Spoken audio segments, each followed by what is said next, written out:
clay is just this kind of amazing material in that it has all these different states. And it's, very loose and pliable.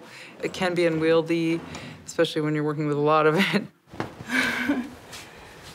It's a little skinny. And then, it dries out, the water leaves it. It just becomes like this dust. And you have to get it into the kiln, you fire it, and it vitrifies and becomes very hard and stable. It's so interesting that dust becomes this material that is like probably one of the hardest things to degrade. A little bit more. Okay, push it in. There. All right. I need this. Uh-oh, I grabbed it too hard. The kind of idea behind many of these works is that they're broken. It's a rupture, and every rupture is different. So the terms are like kind of both poetic terms and geologic terms. So a subduction is when two plates overlap each other. So there's these forms called subductions. And then the one on the wall over there, that is a caesura, and that's a poetic term that means a break in one poem. The thing for me about sculpture is that it's the most physical form of art while still retaining this aspect of the poetic, totally.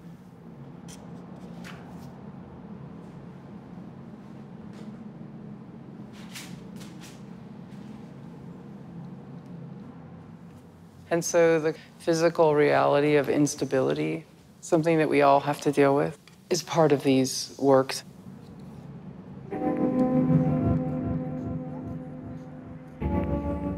The land is very important in California.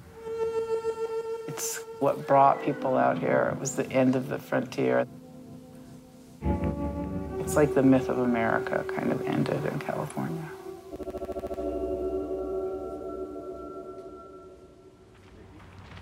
Ready for some digging? I grew up about 60 miles northwest of Sacramento. My father was mostly a rice farmer, although we also grew wheat and barley in the winter and tomatoes and beans. Oh, good catch. When I was 12 and my sister was 11, he sat us down and said, "Girls, do you think either of you want to run this ranch?" We were like, "No." But I think about that now, like, wow, I just said that when I was a kid and it changed my whole life, basically.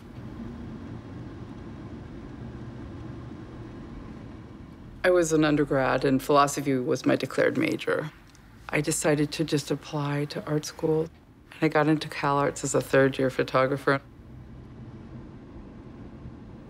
At the end, when I got out, I realized that I didn't really want to make pictures of things. I wanted to make things. I decided to stay in LA. It was a slower pace. It was easier to live here and make work as a young artist. Of course, I thought about moving to New York and just realized that I wanted to experiment and explore, and I didn't want to have a lot of attention on me. I guess the idea of an artist being someone that can change their mind, that's kind of what you're required to do, is to follow your ideas and not just do the same thing over and over again. That's part of what I found really exciting about being an artist. So this is planchette, and what a planchette is it's that little piece on a Ouija board that is heart-shaped usually. I'm not really thinking you can contact the dead by touching this, but I love that idea of everyone's hands being on this object, and that's supposed to be able to evoke spiritual communication. I just love that idea. I don't really like to tell people what to think about things. I like to give them things to think about that aren't spelled out, but hopefully just come from the physical itself. That's a reason to make sculpture right there. So these pieces are called the Guess, and the idea with them is that they don't have any place in particular that they have to be, like on a base or on a wall. But then they are really defined because they're like super mathematical. And one of the hardest things to do with this was just to get it so that they would never bind, you know, that I could move it in any direction and it would stay fluid. I have little hooks for them too, so you really can wear them. Really? Yeah. Have you done that? Yeah, I did have them. We did a fashion show with them. You did? It was really fun, yeah. Okay, I don't think I'll be using this one. It's copper. How about pink? Keep the pink. Every pigment that I get, I make a small sample of it. A lot of green and blue. Probably don't. And so I have this kind of huge palette. No, too harsh. And it really has to do with looking at the form and kind of thinking of it as a character. It has a certain presence within it that I want to try to bring out in the color. Nice. I'm really interested in technique, but I don't want to stabilize the technique or get into just having the technique become the art. I want the ideas about what's happening physically to be what the art is about.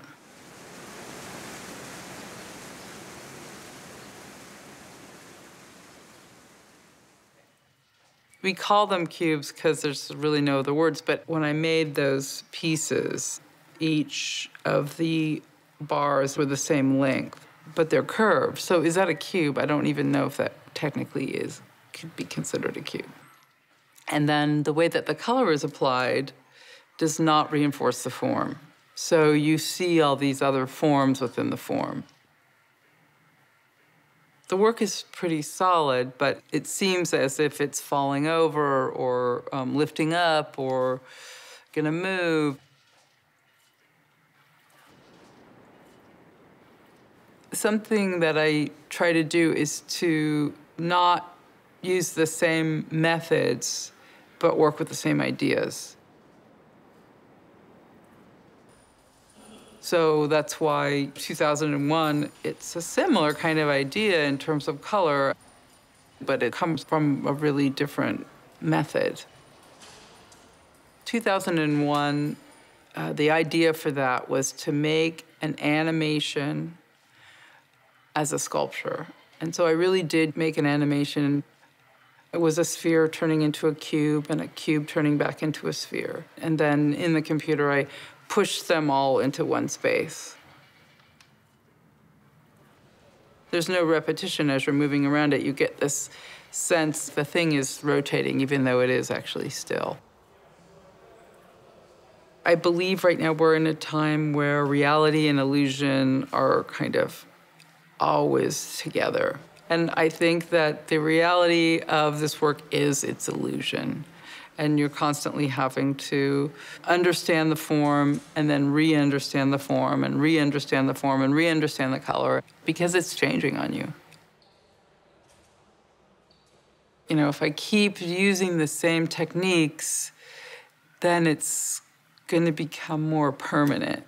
And I don't want it to be permanent.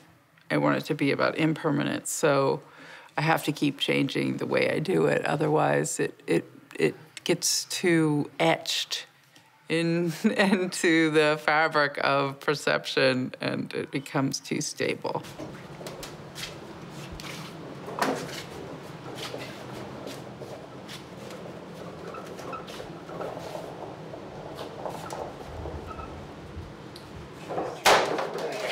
One of the things, you know, when I started finding out about geology, and it's like the first rule of geology is rocks fall down. I thought was so great, you know? That it's just this cycle of from mountaintop to sea bottom and then back up. And that's kind of like your Geology 101 first day.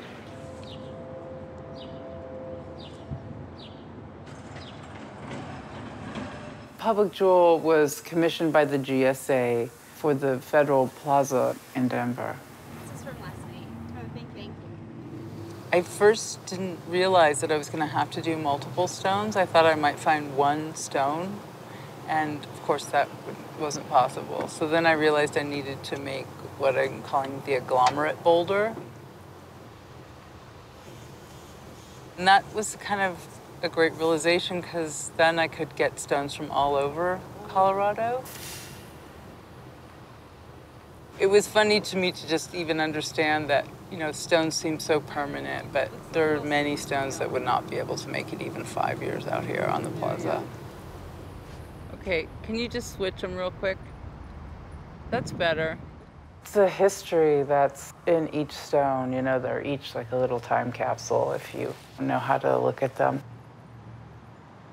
In this piece, of course, the rocks are being held up high, kind of above your head. It's a weight, it's a palpable weight. And I think people will think about that when they walk into those buildings.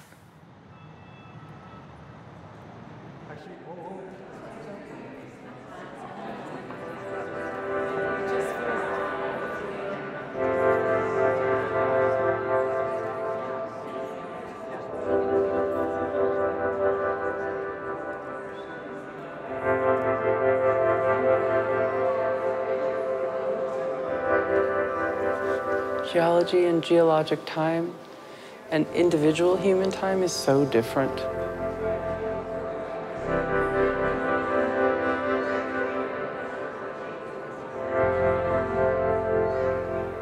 Our lives are so short compared to geologic eras.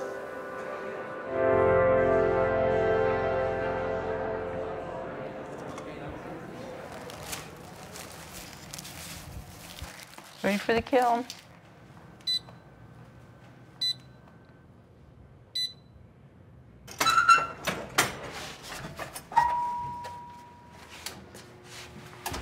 I've always felt that, like, being an artist, you shouldn't get too much into production. Like, it shouldn't become this thing that, you know, you have to do.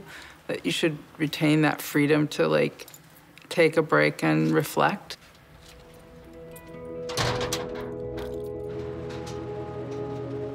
I plan on downsizing the studio.